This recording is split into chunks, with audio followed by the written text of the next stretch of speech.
Have you ever walked into a room and felt the quiet weight of someone's presence before they even spoke a word? No loud gestures, no desperate attempts to be noticed, yet somehow everyone pays attention. Respect works like that.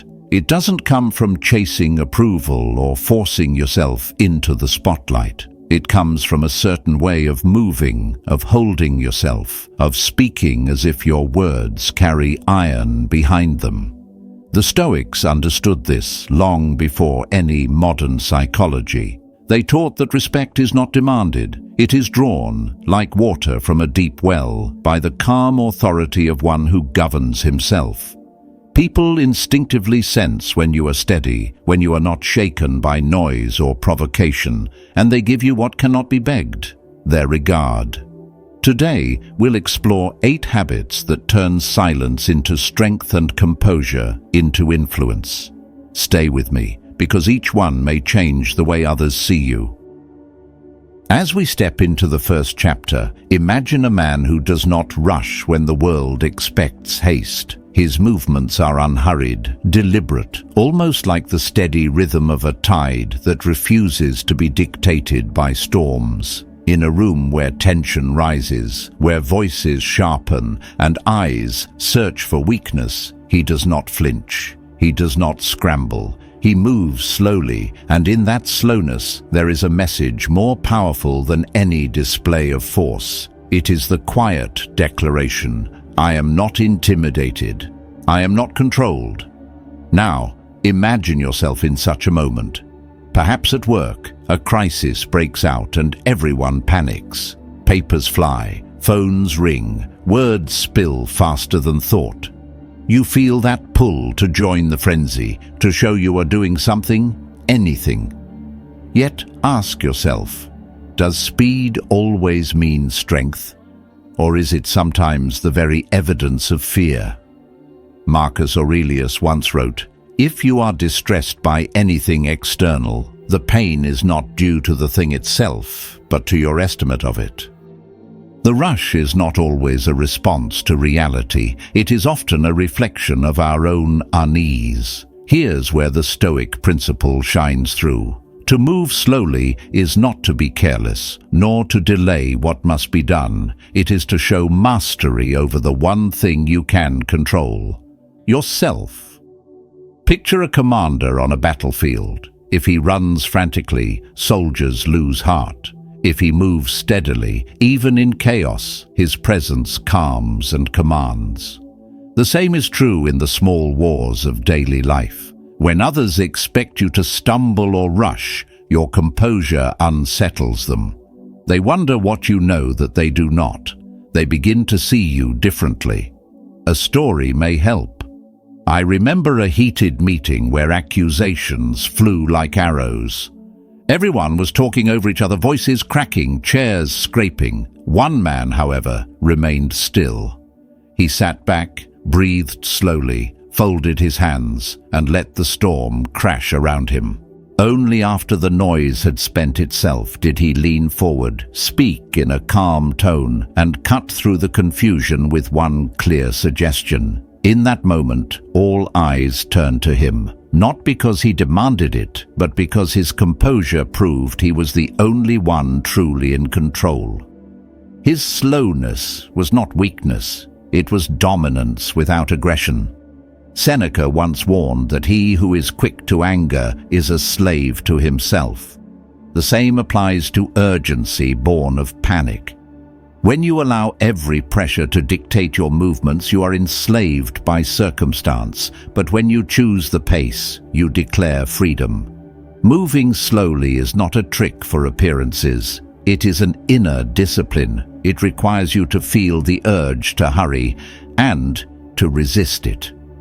To tell yourself, the world can spin, but I will remain anchored. This is the practice of sovereignty over the self. Let's bring this closer to your own life. The next time someone challenges you in public, a sharp remark, a mocking tone, notice your instinct. Your pulse rises, your breath shortens, you want to fire back immediately. That is the trap.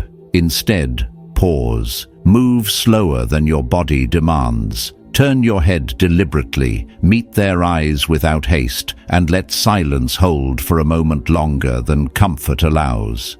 In that pause, you will feel the shift. The power that was theirs suddenly becomes yours. They expected a flinch, a scramble, a defensive rush. What they face instead is your calm refusal to be ruled. This is the secret. Composure commands respect more than bravado ever could. Anyone can raise their voice, slam their fists, or move in frantic energy. Few can remain unshaken, choosing each movement like a sculptor carving stone. The Stoic understands that the body reflects the state of the mind. If the mind is storming, the body will twitch and stumble. If the mind is still, the body moves with quiet certainty. From here, take this as a practice, not a performance. Do not pretend to be calm while raging inside. That will eventually betray you. Instead, cultivate the habit daily in small trials. When standing in a long line, resist the urge to shuffle or sigh. When stuck in traffic, unclench your hands from the wheel. When speaking, allow yourself to pause between sentences. These minor acts are training grounds. They prepare you for the greater tests when respect or dignity is on the line. So let this first lesson sink deep. Move slowly. Move deliberately and let your composure speak louder than any words. In a world racing without pause, your steadiness will be seen as strength. And authority born from calm is the kind that cannot be taken away. The path continues. For movement is only one piece of the puzzle. If your eyes betray fear, or if your voice falters, the spell breaks.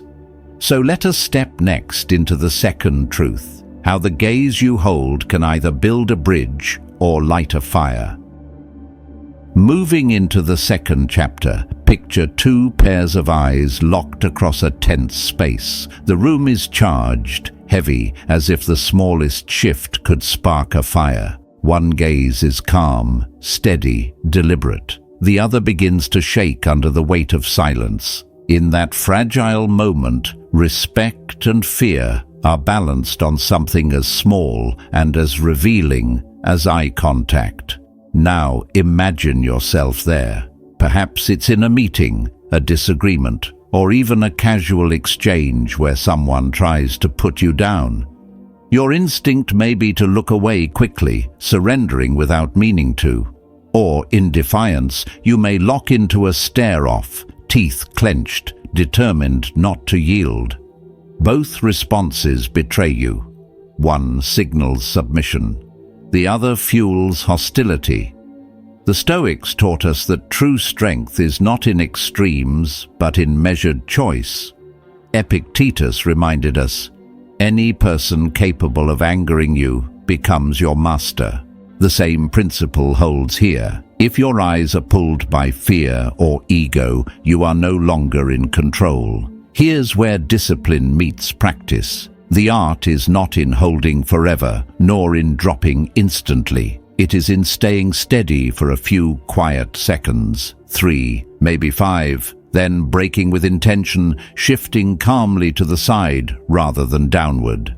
This choice speaks volumes. It says, I see you, and I am not afraid, but I will not be drawn into your fire. Marcus Aurelius wrote, the best revenge is not to be like your enemy.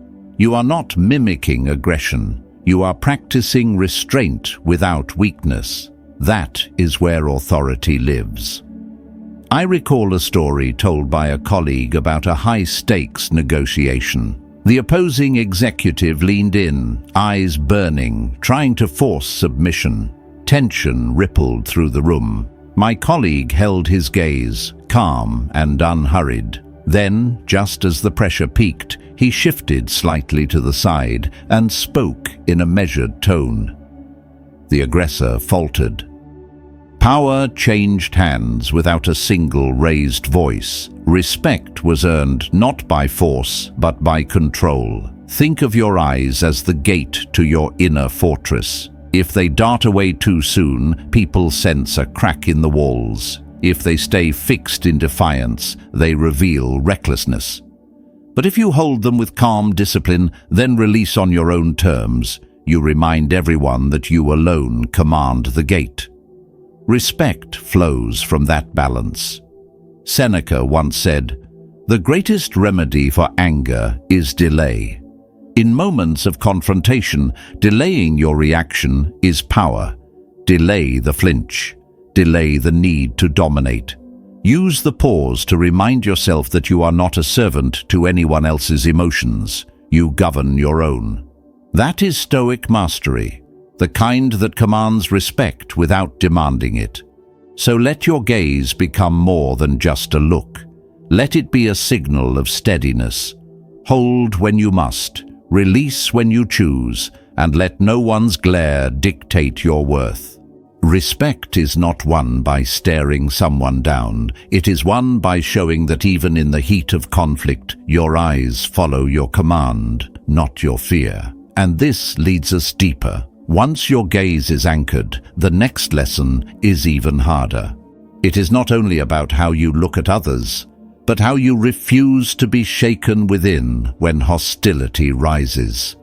That inner stillness is the truest mark of strength.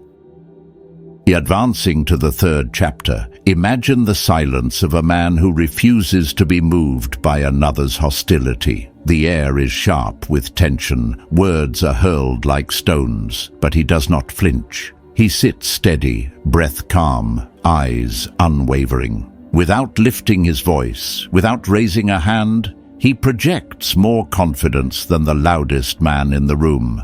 This is the power of non-reaction. Now picture yourself under the same heat. Someone provokes you, perhaps in public, hoping to see you break. The urge rises in your chest to snap back, to defend, to prove yourself.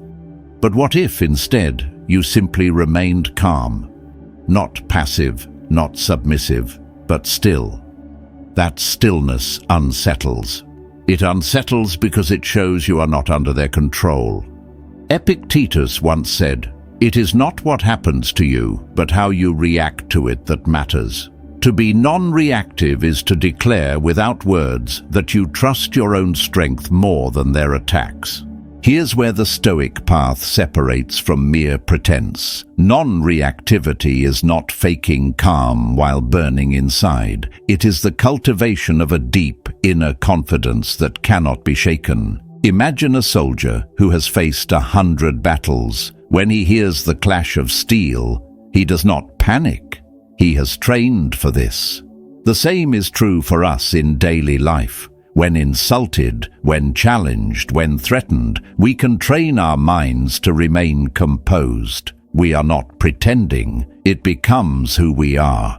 I once witnessed this during a heated confrontation at a community meeting. A man was accused unjustly, his name dragged through the mud. All expected him to lash out, but he didn't. He listened. He let the accusations pour out like rain on stone. And when the storm ended, he spoke softly, firmly, and with clarity. The entire room shifted. Respect, once hanging by a thread, became his. He proved a truth Seneca wrote. He who is quick to anger is a slave to himself. By not reacting, he showed he was master of himself, and that mastery demanded respect. Think of the opposite. When you react without thought, when you rage, when you defend every word, you hand over your power. You reveal that others control your inner state. But when you hold steady, when you respond slowly and with measure, the world begins to see that you cannot be easily moved. That calmness is not emptiness, it is strength. It says, "I am not here to be tossed about by your storms." Of course, this does not mean silence in every circumstance. It means choosing when and how to act. The pause, the breath, the steady silence before words, this is the mark of true confidence. Marcus Aurelius reminded himself daily, You have power over your mind, not outside events. To practice non-reactivity is to live this truth. So here is the lesson. When hostility comes, do not give it the reaction it seeks. Let your composure do the speaking. Let your steadiness carry the weight. For in a world where most are quick to explode, the one who stays unshaken commands the deepest respect. And from here, we move toward another form of presence, how your gestures, your very movements in front of many, can expand or shrink the respect you receive. Picture yourself standing before a crowd, every eye fixed on you. The air is heavy, silence pressing like a weight. In moments like these, some shrink, their gestures timid, their voices fading, but others expand, not with arrogance but with presence. Their movements grow to match the room, their words find rhythm with the audience. This is not theatre. It is the natural authority of one who knows how to carry themselves with dignity. Now imagine this. In a hall filled with noise, one voice rises, not by shouting, but by commanding the space with measured gestures, open posture, and deliberate calm. The Stoics remind us that the body itself speaks philosophy. Marcus Aurelius once wrote, "The soul becomes dyed with the color of its thoughts. If our thoughts are steady, our body reflects it. Gestures flowing with confidence, movements unhurried yet expansive. This does not mean exaggeration, it means congruence. When you stand before many, do not shrink as though apologizing for your presence. Instead, let your hands mark the air with conviction. Let your stance anchor you like a rooted oak. People sense when you embody your words. They respect what is whole, not what is half-hidden.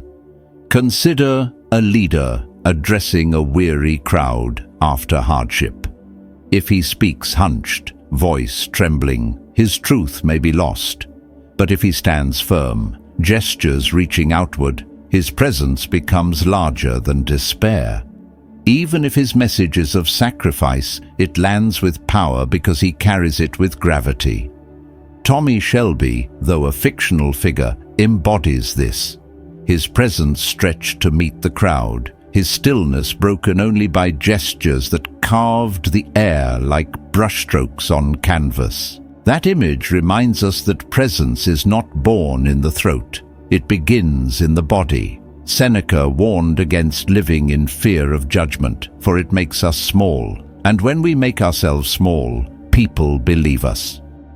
They treat us as we present ourselves. But when you expand with quiet assurance, you declare without words, "I am here. I do not beg for your approval. I bring my own worth." That truth shifts how others see you. Think of your daily life, a meeting, a family gathering, a moment where all turn to you unexpectedly. In those seconds, do not let anxiety collapse your frame. Lift your head, widen your gesture. Let silence become your ally. People will not remember every word, but they will remember how you stood. Respect often flows first from what is seen before it flows from what is heard. And here's the deeper Stoic lesson. This is not performance, but practice in virtue. The body is a mirror of the mind. If you wish to command respect, first command yourself. Align posture with principle, gesture with clarity, presence with calm. Respect is not seized, it is evoked by the consistency between inner strength and outer bearing. So when you next face the many, do not fear the weight of their eyes. Expand instead of shrinking. Speak with your whole presence, not merely your voice. Let your movements affirm your steadiness. And as you do, you will discover that commanding attention is less about dominance and more about harmony between thought, body, and soul.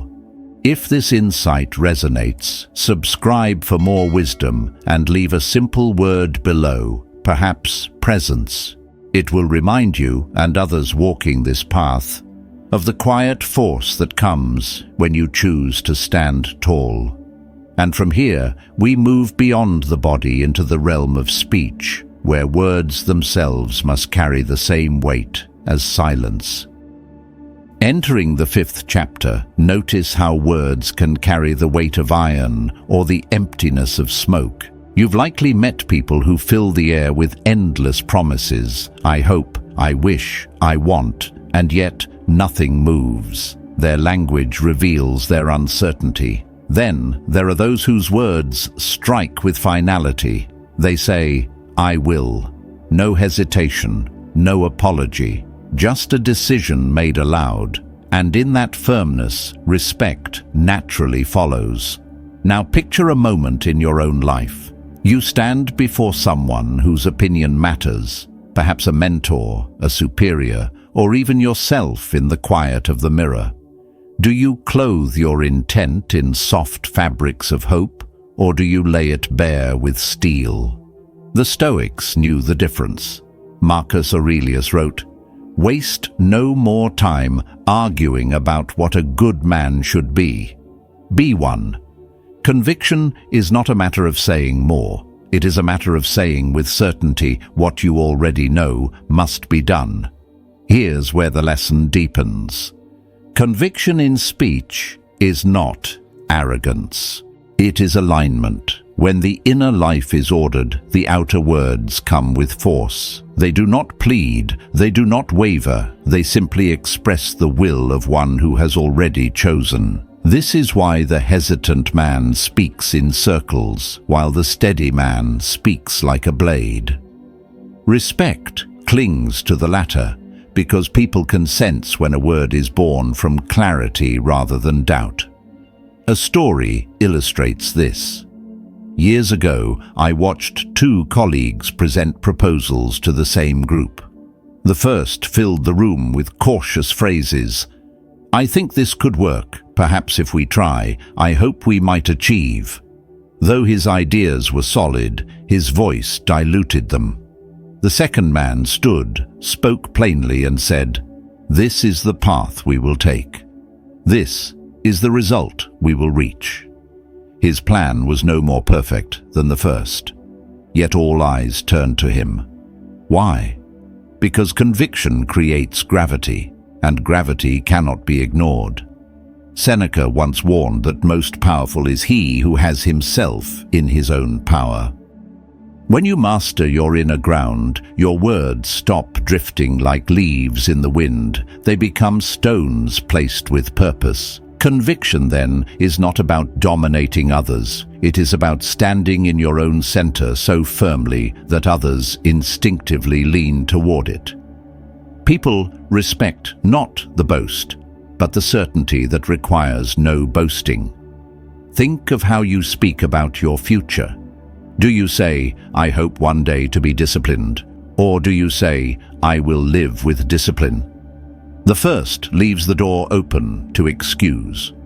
The second leaves no escape but action.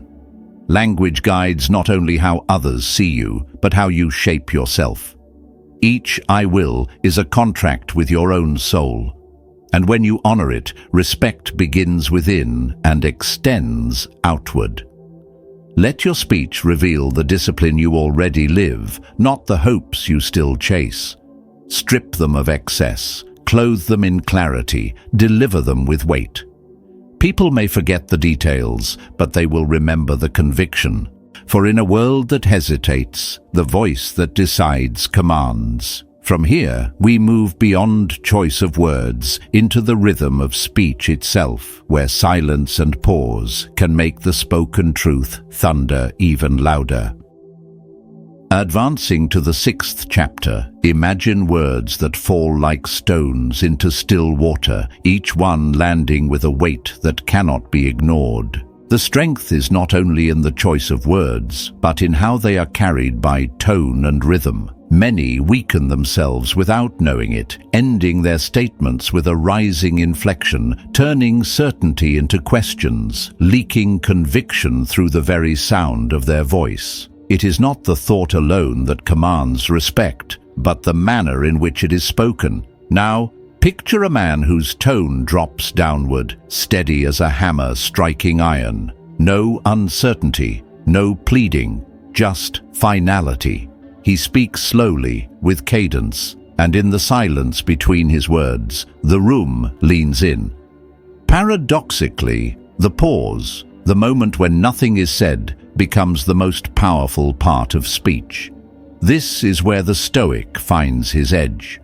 Marcus Aurelius reminded himself, "Let your words proceed only from justice." And justice does not rush. It waits. It lands. It holds. Here's where the practice matters. To speak slowly in a world addicted to speed is to resist being pulled by the current. People fear silence, so they rush. They fill gaps. They surrender their authority by hurrying through their own thoughts. But the Stoic pauses. He trusts his words enough to let them stand naked in silence. Seneca wrote, "Speech that is too swift betrays the loss of control. A deliberate cadence shows that you are not carried away by nerves or haste, but anchored in self-command." Let me share a moment I witnessed. A man stood to deliver a message in a hall filled with tension. A bomb threat ticked in the background, chaos in the air. Yet he did not rush. He spoke as though time itself bent to his pace, pausing, even when urgency screamed for speed. His calm cadence steadied everyone else, reminding them that fear did not dictate him. The danger remained, but his control over his own tone turned panic into patience. In that moment, he owned the room.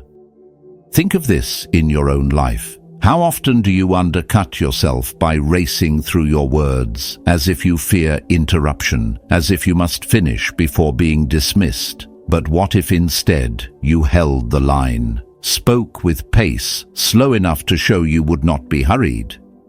Each pause would become a command, each word a marker of intention. This is the kind of speech that makes others stop fidgeting and start listening. Epictetus taught, "First learn the meaning of what you say, then speak." To pause is not to lose, but to measure. It is to give yourself space to speak only what is necessary and to give others space to feel its weight. In that weight lies respect. Not because you force it, but because silence itself frames your words as valuable. So here is the truth.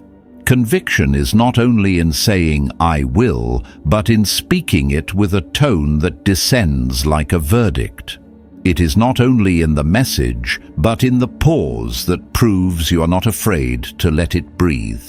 Respect comes when your words carry gravity, and gravity comes when you refuse to rush. And as this truth settles, the path leads naturally onward. Beyond tone and cadence lies something deeper still, the way power is carried without volume, where quiet words weigh more than shouts. And calm becomes the sharpest weapon of all.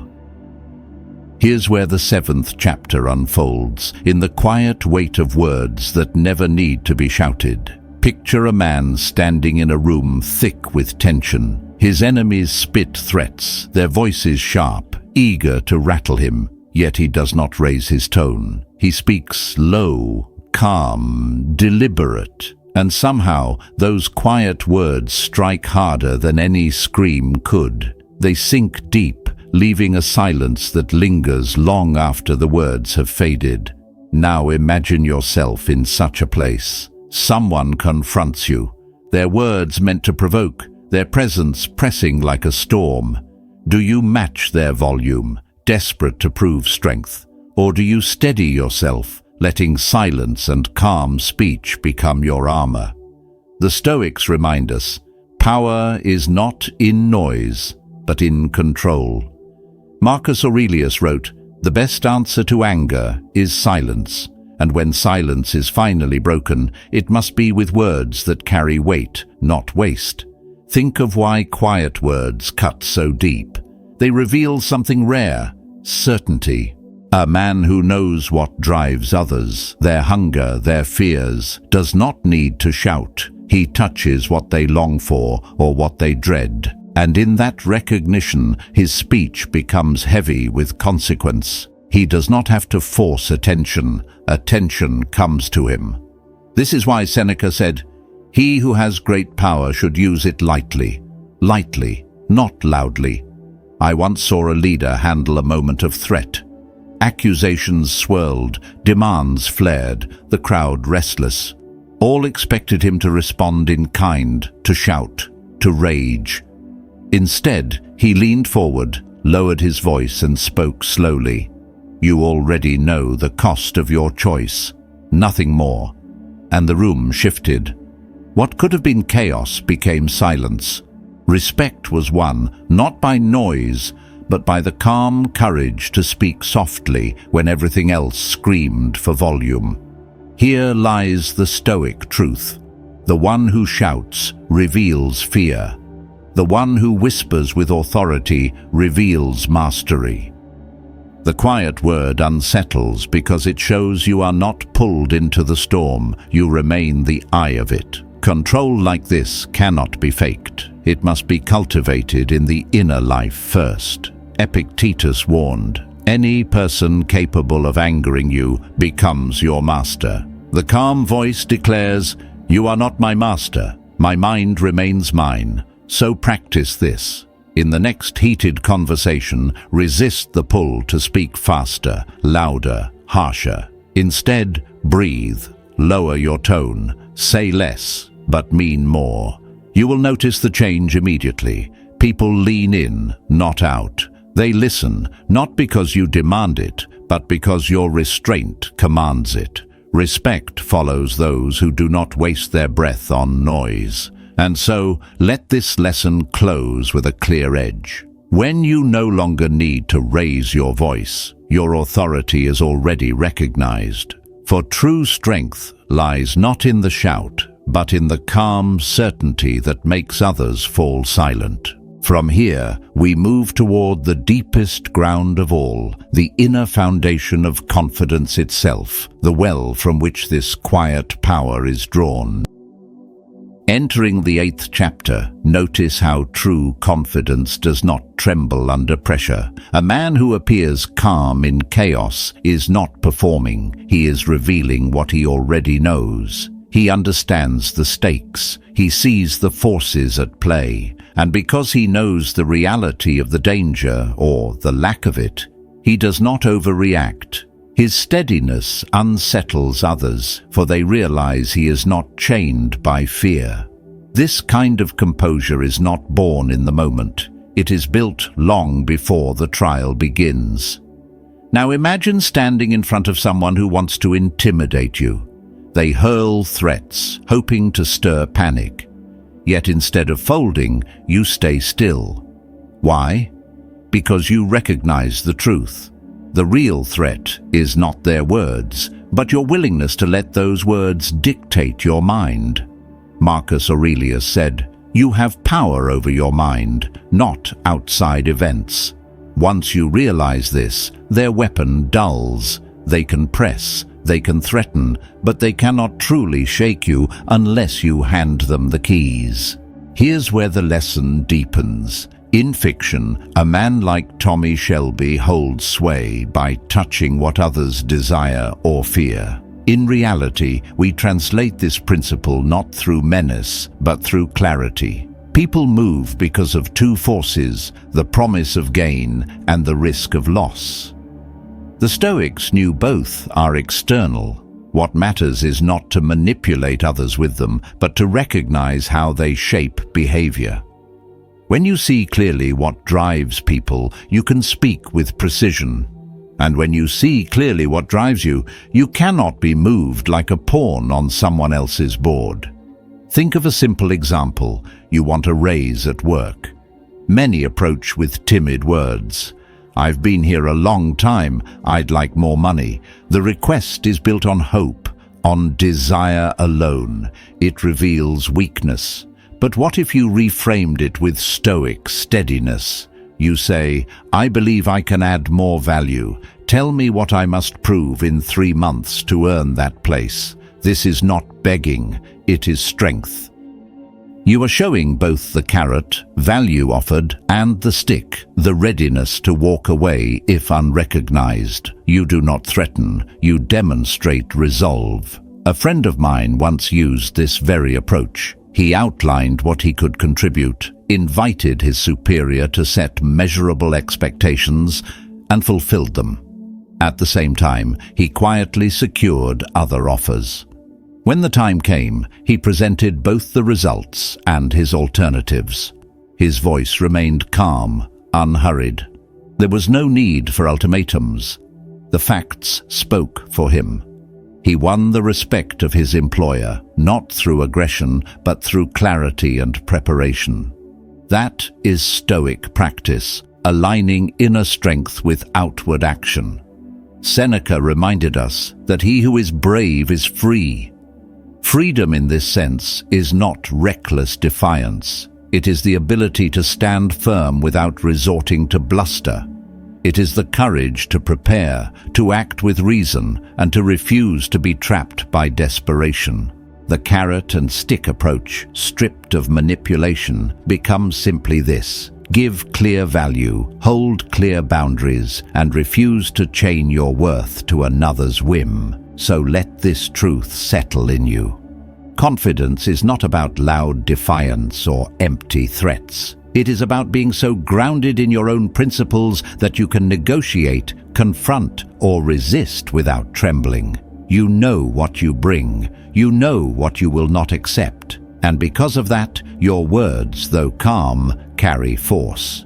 From here we step into the final depth, understanding that all outer respect rests on inner mastery. For once you master yourself, every gesture, every pause, every word becomes an anchor in a restless world.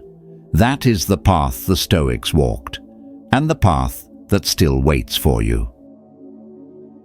Confidence may look like a distant mountain. You might think it takes years to reach, or that some people are simply born with it while others are left behind. Yet the truth is different. Confidence is not a mystery. It is a discipline. It is something you build in the choices you make every day. Most people hesitate because they believe change must be slow. But with clear habits and a steady plan, you can begin to feel stronger in weeks. It starts small. Choosing silence over reaction.